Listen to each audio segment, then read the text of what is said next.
Halo, selamat datang kembali di channel saya. Mobil SUV atau Sport Utility Vehicle itu dari zaman dahulu sering digunakan untuk menjelajahi medan-medan di luar jalanan umum, seperti misalnya di tanah atau bebatuan, pegunungan. Ya memang itu tujuan utamanya bagi mobil-mobil yang besar, tinggi, dan kokoh seperti itu. Namun di zaman sekarang ini kita sudah bisa lihat bahwa banyak yang berkeliaran di jalanan sekarang ini sebagai mobil keluarga itu justru SUV tersebut. Dan untuk market mewah atau market atas itu juga bukan sebuah perbedaan. Karena contohnya adalah ini. Ini adalah sebuah Mercedes-Benz GLE 400 tahun 2018.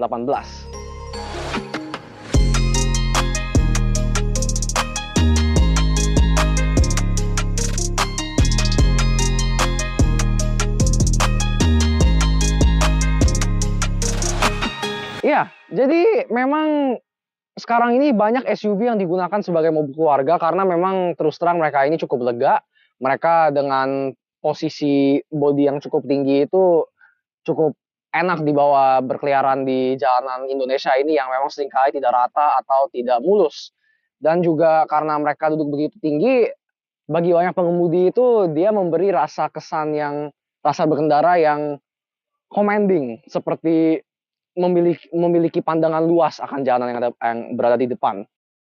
Dan ya, langsung kita mulai saja. Untuk bagian depan ini, dia sistem lampunya cukup sederhana. Hanya ada dua proyektor LED dan ini kerjanya by beam. Jadi ketika lampu utama nyala itu dia sama-sama nyala, dan ketika lampu dim dinyalakan dia masih menggunakan proyektor yang sama.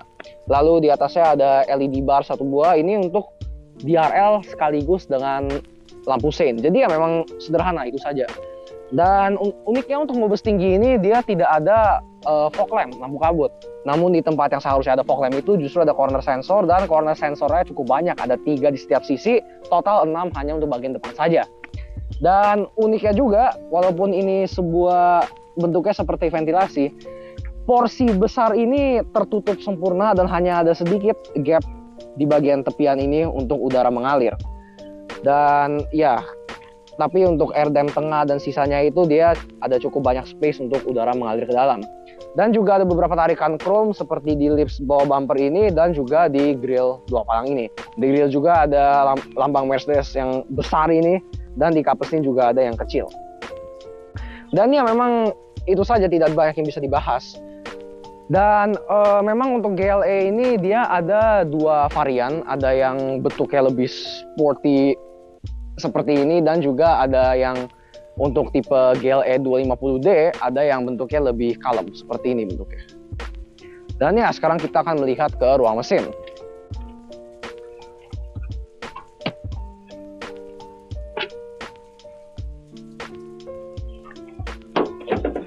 Sesuai namanya, ini adalah sebuah GLE 400 alias tipe GLE tertinggi sebelum ada yang AMG. Begitu pula dengan varian sedannya yaitu E400 di zamannya. Dia juga merupakan varian E-Class tertinggi sebelum ada yang AMG, yang dijual di Indonesia setidaknya. Dan dengan itu dia juga diberi mesin yang paling kuat. Ini adalah sebuah mesin 3000 cc 6 silinder segaris ditambah turbo pula, yang menghasilkan tenaga 333 horsepower dan torsi 480 Nm. Ruang mesinnya ini cukup lega, meskipun dengan mesin yang besar ini masih ada sisa space yang cukup banyak di bagian depannya. Dan ya, ruang mesin juga sudah rapi dicat dan cukup itu saja. Dan dia juga kap mesinnya tentu saja dilengkapi dengan peredam beserta dengan per hidrolik di sisi kiri kanan. Dan ya, untuk ban dan velg, dengan mobil sebongsor ini tentu saja juga velgnya diberikan ukuran yang tidak kecil, karena dia ini menggunakan sebuah velg 5 palang alloy yang berukuran 20 inci. Dengan ban dia ini menggunakan Pirelli Scorpio, ukurannya 265/45 R20, dan jadi ya velgnya lebar, besar pula.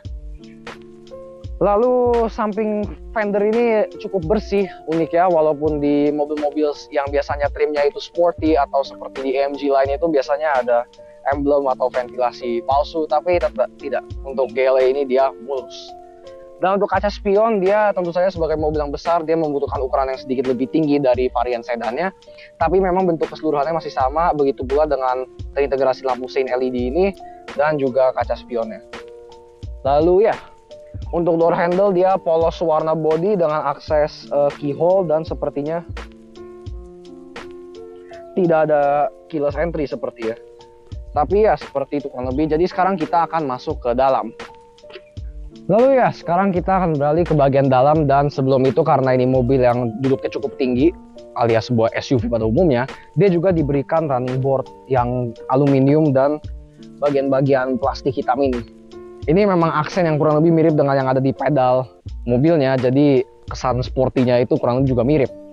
Dan ya sekarang kita lihat ke dalam.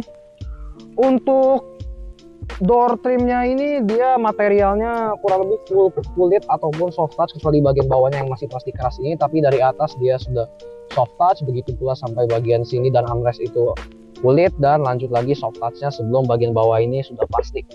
Di door panel sendiri ada tentu saja tuas pembuka pintunya, lalu tombol untuk central door locking, begitu pula dengan pengaturan jok elektriknya. Khas Mercy sejak zaman 90-an itu dia pengaturan jok elektriknya berada di pintu, dan ini bukanlah sebuah pengecualian.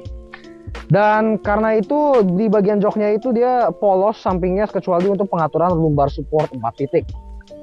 Lalu ya untuk di panel pintunya sendiri di armrest ada panel switches yang plastik, tapi ya emang seperti itu dari dulu. Dia ada pengaturan untuk pengaturan kaca spion, lalu switches untuk jendela yang tentu saja sudah all auto, dan juga ada window lock. Kulitnya ini semua hitam dengan jahitan yang warna putih, uniknya bukan hitam sewarna. Lalu berlanjut ke bagian bawah, dia juga ada tombol untuk membuka bagasi, dan juga ada speaker yang cukup besar ini. Di bawah juga ada reflektor untuk pintu. Dan ya kita masuk ke dalam. Di bagian bawah ini ada seal plate bertulisan Mercedes-Benz, terbuat dari aluminium tentu saja. Dan untuk bagian driver footwell itu dia polos karena untuk tuas pembuka kapesnya itu berada di bawah panel ini, dan dia berwarna merah sehingga cukup mencolok dan Anda akan tahu itu tuas untuk kapesin. Tapi ya untuk pedalnya ini dia aluminium dengan aksen-aksen karet, dan berbeda dengan sedan Eropa pada umumnya yang sekarang sudah menggunakan pedal model tanam. Untuk varian SUV mereka itu dia masih menggunakan pedal gantung seperti ini, dan juga ada footrest tentu saja. Dan ya kita lanjut ke bagian atas, dia ada untuk tuas rem parkir. Dari zaman dulu yang masih mekanikal pun Mercedes-Benz memang meletakkan tuas rem parkir mereka di bagian dekat driver footwell ini. Dan walaupun sekarang sudah electric parking brake pun masih sama pula. Dan dia ini cara mengaktifasinya itu untuk dinyalakan didorong dan dilepas ditarik. Yang anehnya itu memang sebaliknya dari yang saya pikirkan, dimana rata-rata sekarang itu ditarik untuk dinyalakan dan didorong untuk dilepas. Tapi berbeda dengan Mercedes-Benz ini. Lalu persis di atas tuas untuk rem parkir ini dia juga ada pengaturan lampu yang juga khas Mercedes atau juga BMW sebenarnya yang seangkatan itu, dia masih model putar knob seperti ini. Dan dia ada pengaturan dari lampu parkir kiri, lampu parkir kanan, lampu kecil, auto, dan lampu besar. Tetapi tidak ada posisi off karena dia memang mengandalkan sensor lampunya, dimana kalau terang dia akan berada di posisi off secara otomatis. Dan juga tombol untuk fog lamp, tapi ini fog lamp belakang bukan depan, karena seperti yang kita lihat tadi di depan tidak ada fog lamp. Lalu persis sebelah kirinya ada tombol engine start stop yang terbuat dari aluminium, dan di atasnya juga ada kisi AC dengan aksen-aksen silver di sekitarnya. Begitu juga nyambung dengan aksen dashboardnya yang piano black.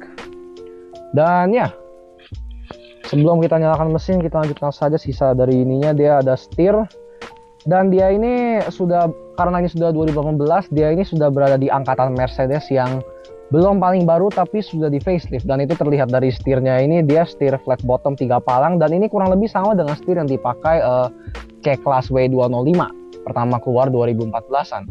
Sedangkan untuk E-Class di tahun yang kurang lebih mirip itu dia masih menggunakan setir Mercedes yang lebih lama yang bentuknya lebih tajam-tajam seperti ini, mungkin ada kemudian. Dan di setirnya sendiri ada beberapa tombol. Sebelah kiri ini kurang lebih kebanyakan untuk tombol MID, dan sebelah kanan itu kebanyakan audio steering switch dengan telepon, voice command, pengaturan suara, mute, dan gitu-gitu. Dan aksen yang ada di setir ini juga kurang lebih mirip dengan aksen di kisi AC ini, yaitu silver.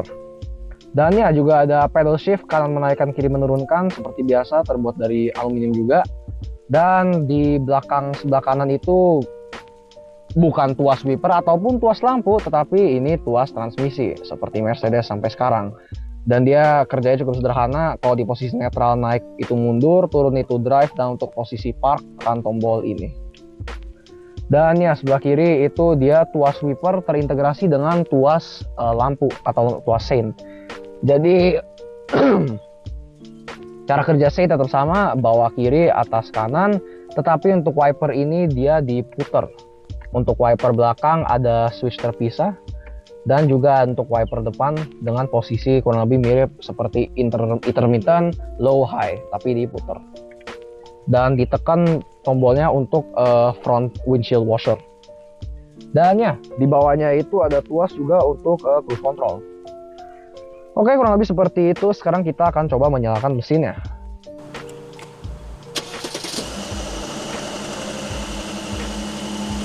Oh ya, kuncinya ini kurang lebih masih mirip dengan Mercedes-Benz dari zaman 2010-an ke bawah.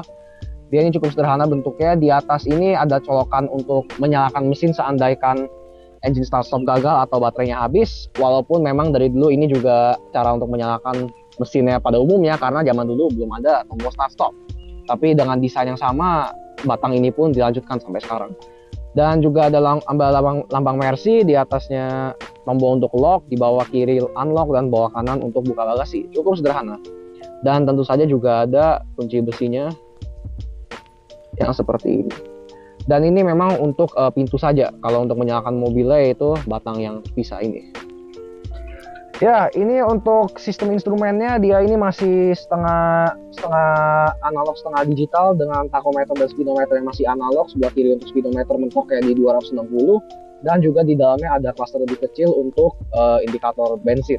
Dan sebelah kanan ada untuk tachometer mentoknya di 8000, red line di 6250, dan juga cluster kecilnya itu untuk temperatur mesin. Di tengah ada MID yang LED agak terpisah, atasnya itu untuk temperatur luar dan jam, dan tengahnya MID secara umum. Dia ada individual door warning beserta dengan di bawahnya ada indikator posisi transmisi. Lalu juga ada trip, ada odometer, range sisa bahan bakar, average fuel consumption secara live timing secara langsung, dan juga ada display eco, seberapa ekonomis Anda berkendara. Lalu juga ada data mengemudi seperti jarak atau waktu dan kecepatan rata-rata. Dan itu dari awal berkendara, sedangkan di bawahnya ada dari awal reset trip. Dan seperti yang Anda bisa lihat, ini mobil yang tidak bisa disebut irit dengan konsumsi BBM 14 liter per 100 km. Dan juga ada digital speedometer, dan kembali lagi akhirnya ke odometer dan trip. Dan di instrumennya sendiri ini memang aura-aura sporty, karena di dua cluster analog ini juga ada semacam corak bendera balap yang kotak-kotak itu atau seperti papan catur.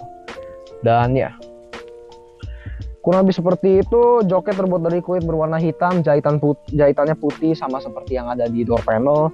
Dan seat belt semua headrest adjustable. Dan di atasnya ada sun visor dengan vanity mirror beserta dengan lampu kuning yang masih bohlam. Dan ya, dia ini juga plafon headlinernya ini dia dia putih, bukan hitam seperti joknya. Dan ya, sekarang kita akan pindahkan kamera ke sebelah sana. Ya, jadi dari bagian tengah dia ada dua buah kisi AC, dan di sekitarnya juga ada aksen silver sama seperti kisi AC yang di tepian. Dan juga ada untuk knob untuk sirkulasi AC-nya kita buka tutup ini yang bentuknya seperti Oreo itu dia berada di bawah layar infotainment ya, tidak persis di bawah AC.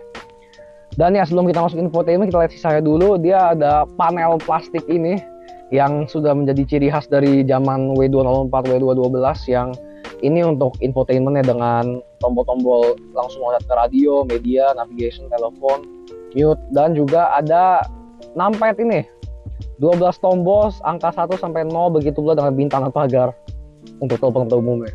Dan dia juga ada input CD, dan di knob putaran tengah ini untuk mengatur volume, dan di tengahnya sendiri ada tombol tulisan on, dia ini untuk mati nyalakan sistem infotainment sendiri.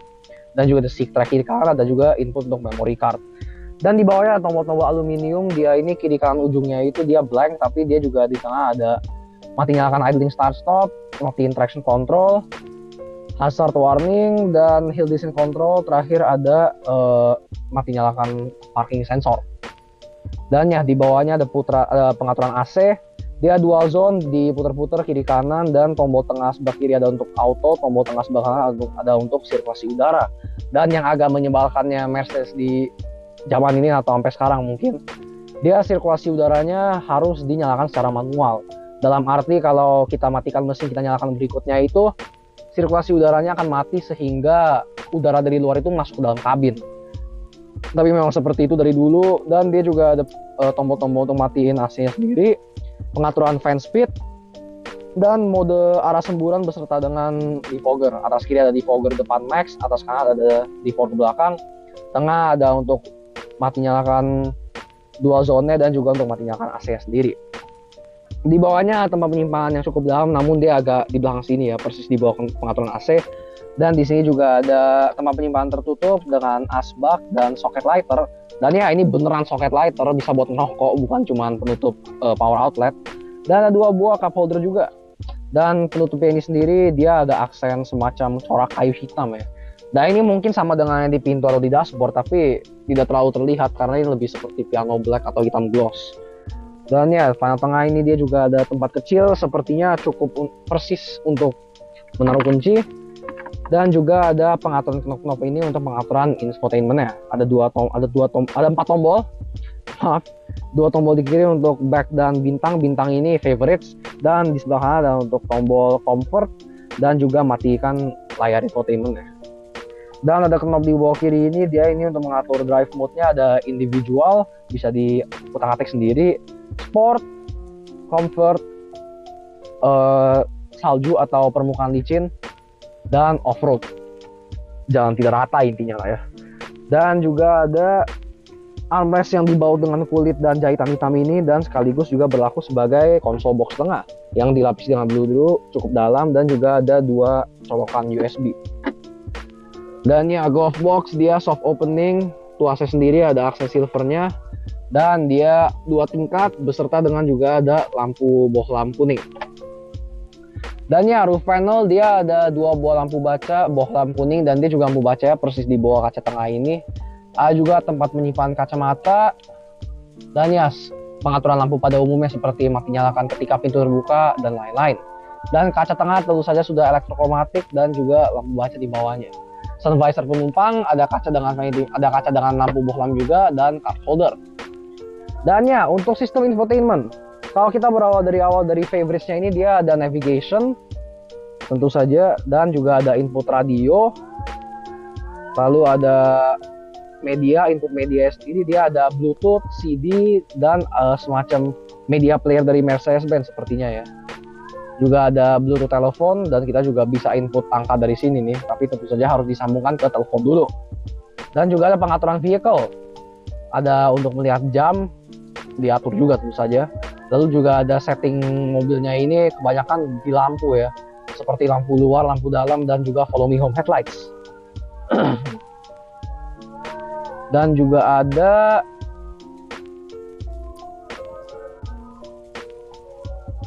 ada untuk pengaturan individual drive mode-nya, dynamic select yang tertulis di sini. Dan juga 360 kamera, dan menurut saya ini 360 kamera yang cukup bagus ya, karena dia selain journey dia juga cakupannya luas.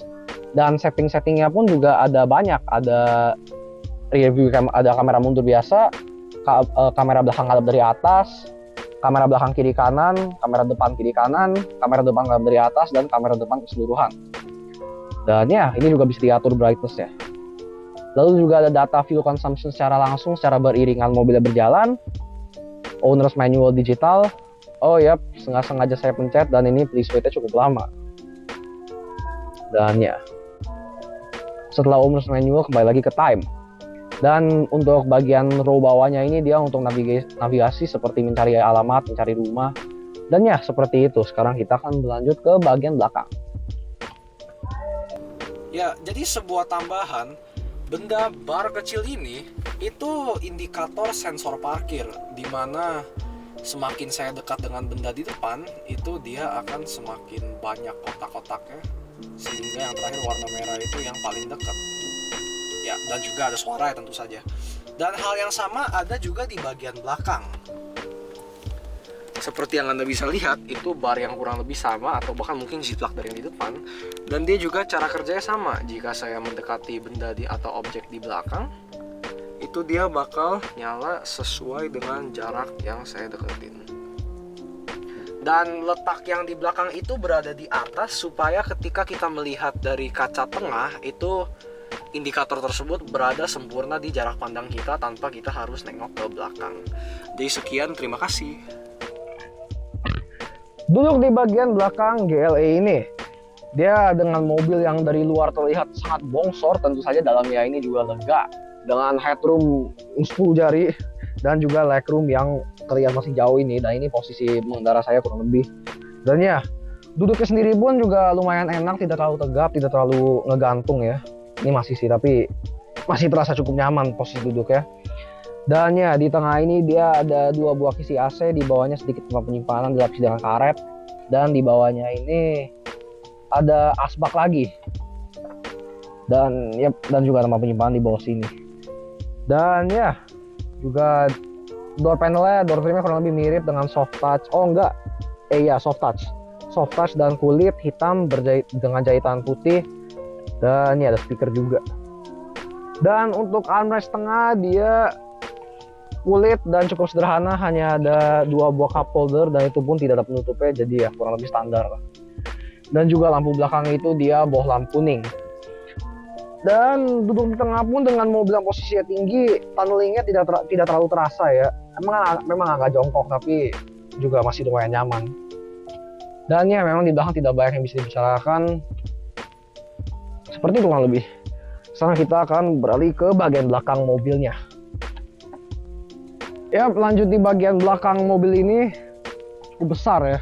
Dan untuk sistem lampunya juga depan yang sederhana, begitu pula dengan belakangnya.